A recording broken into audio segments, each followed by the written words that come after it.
नमस्कार, मैं मनोज कश्यप इस समय मौजूद हूँ माँ गंगा के पावन तट, पावन धरा, पावन भूमि हरिद्वार में।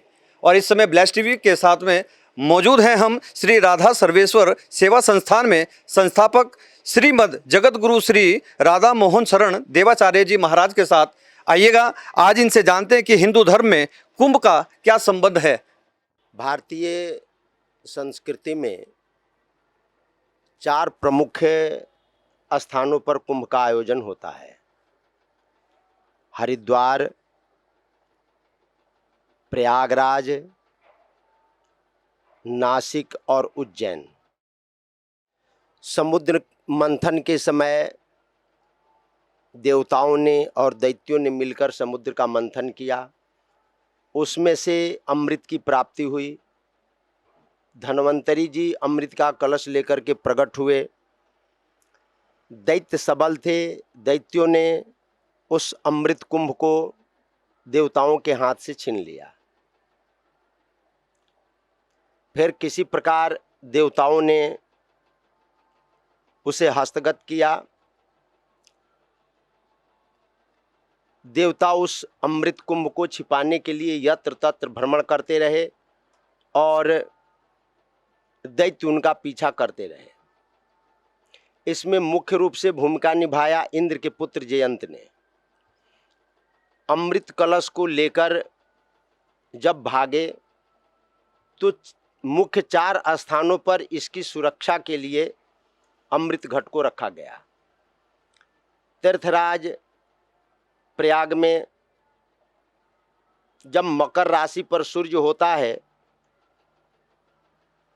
उसी राशि पर उस कुंभ को, अमृत कुंभ को प्रयागराज में रखा गया। जब बृहस्पति सिंह राशि पर, तब नासिक और उज्जैन दोनों जगह कुंभ का आयोजन होता है। उसी राशि के ऊपर नासिक और उज्जैन दोनों जगह अमृत घट को रखा गया था। हरिद्वार में जब सूर्य मेष राशि पर होते हैं और गुरु कुंभ राशि पर होते हैं, तब यहाँ पर कुंभ का आयोजन होता है। और उसी समय उसी राशि पर हरिद्वार में गंगा के पावन तट पर अमृत कुंभ को रखा गया था। इन्हीं मान्यताओं के आधार पर हिंदू संस्कृति में 4 जगह कुंभ का आयोजन होता है। और कुंभ की सबसे बड़ी विशेषता और सफलता ये है कि इस आयोजन के लिए किसी विज्ञापन की जरूरत नहीं पड़ती है।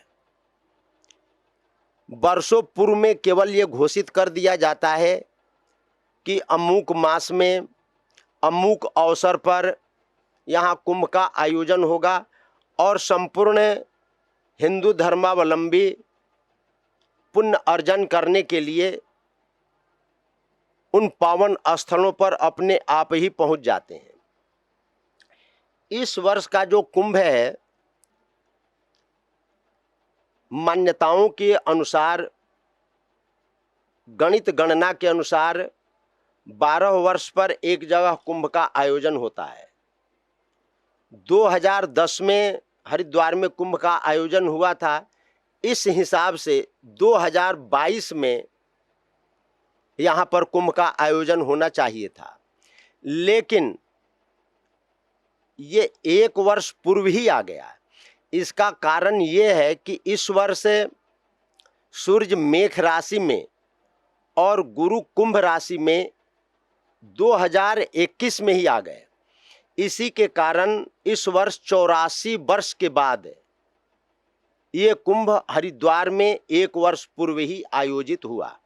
तो ऐसी हिंदू धर्म की मान्यताओं के अनुसार ही, ज्योतिषीय गणना के अनुसार ही उस लगन और राशि के युति उपस्थित होने पर भी कुंभ का आयोजन आयोजित होता है। लेकिन कोरोना के कारण इस वर्ष स्थिति थोड़ी भिन्न है।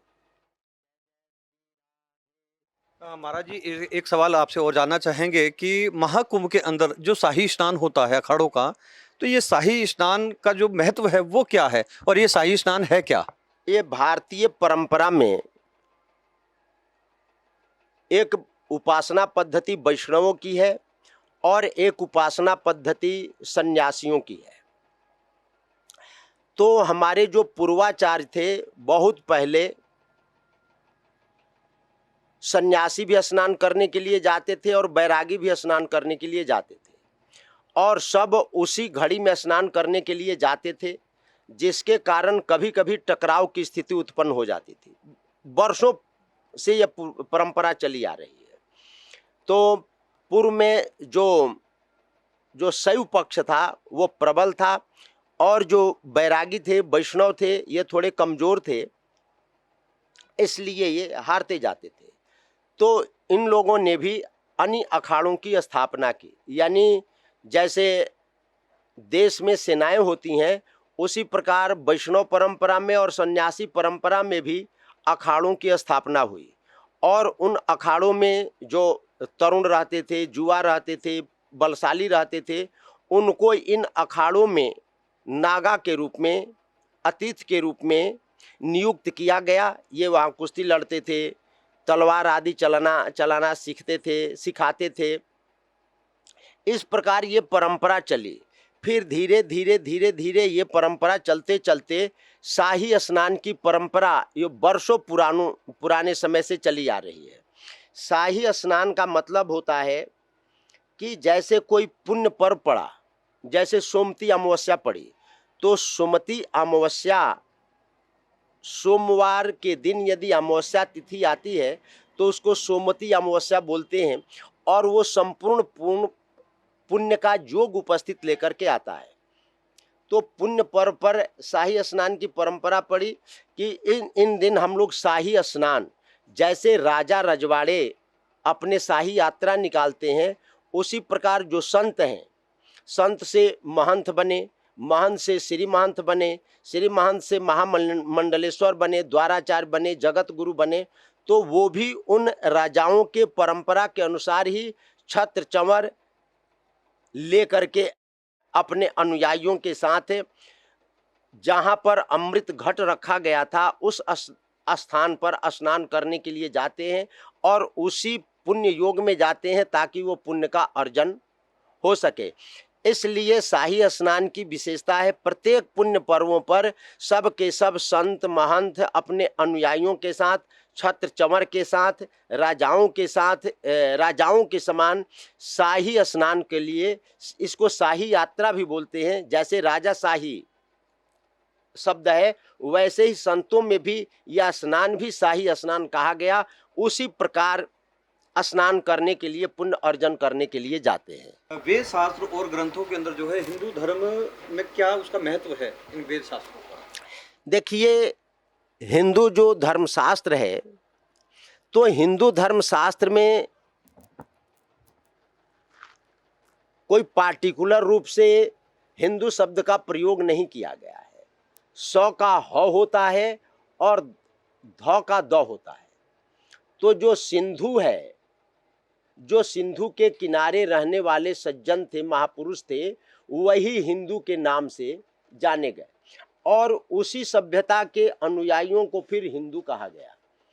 वह शास्त्रों में जो वैदिक धर्म की परंपरा को अपनाते हैं, वैदिक परंपरा को स्वीकार करते हैं, सनातन धर्म की परंपरा को मानते हैं, उनको हिंदू बोलते हैं।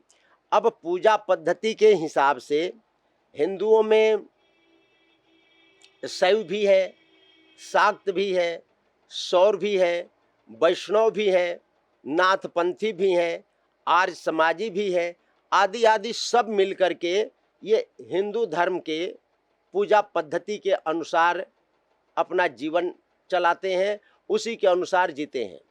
वेदों में और उपनिषदों में, वेद और उपनिषदों का जो ज्ञान कांड है, जो आत्म कल्याण के लिए प्रशस्त करता है।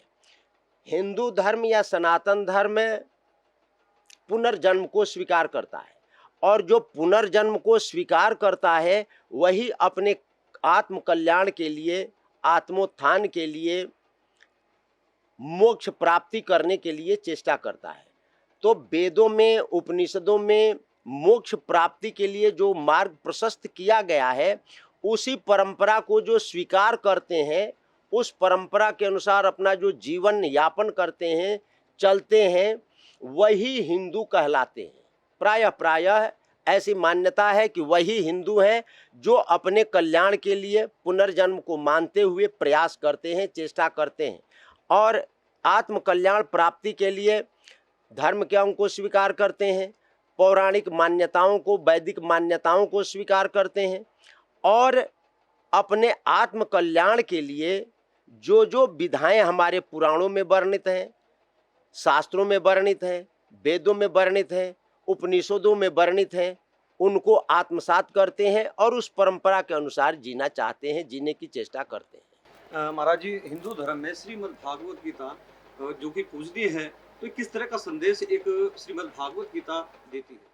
देखिए, श्रीमद् भागवत महापुराण है और श्रीमद् भगवत गीता, ये दोनों अलग अलग हैं। जो श्रीमद् भागवत महापुराण है वह 18 पुराण के अंतर्गत आता है और जो श्रीमद् भगवत गीता है ये महाभारत के अंदर से लिया गया है। श्रीमद् भागवत में 18,000 श्लोक हैं और 12 स्कंद हैं, 335 अध्याय हैं और श्रीमद् भागवत महापुराण में मुक्ति के लिए ही विशेष रूप से चर्चा किया गया है। राजा परीक्षित को जब एक ऋषि ने शाप दिया कि आज के 7वें दिन आपकी तक्षक नाग के डसने से मृत्यु होगी, तो गंगा के किनारे आमरण अनशन का व्रत लेकर के बैठे और वहाँ सुखदेव जी पहुँचे तो राजा परीक्षित ने उनसे प्रश्न किया, अतः पृच्छामि संसिद्धिम योगिनाम परमम गुरुम पुरुषस्य यत्कार्यम म्रियमाणस्य सर्वथा। जो सर्वथा म्रियमाण है, जो मरने वाला है 7 दिनों के अंतर्गत, उसका क्या कर्तव्य है। तो राजा परीक्षित को सुखदेव जी ने कहा कि मैं आपको भागवत की कथा 7 दिन तक सुनाऊंगा और 7 दिन तक भागवत कथा श्रवण करने से आप परम पद को, मुक्ति को प्राप्त होंगे। तो श्रीमद् भागवत महापुराण में यस्या श्रवण मात्रेन मुक्ति करतल स्थिता, इसके श्रवण मात्र से मुक्ति करतल में आ जाती है। इसलिए हिंदू परंपरा में, वैदिक परंपरा में, श्रोत्री परंपरा में श्रीमद् भागवत को सबसे श्रेष्ठ कहा जाता है। तो हमने महाराज श्री से जाना कि वेद, शास्त्रों और ग्रंथों के अंदर, हमारे हिंदू धर्म के अंदर इनकी मान्यता किस तरह से है और हिंदू धर्म में किस तरह से इनको देखा जाता है। मैं मनोज कश्यप, ब्लैस्ट टीवी के लिए इस समय हरिद्वार से।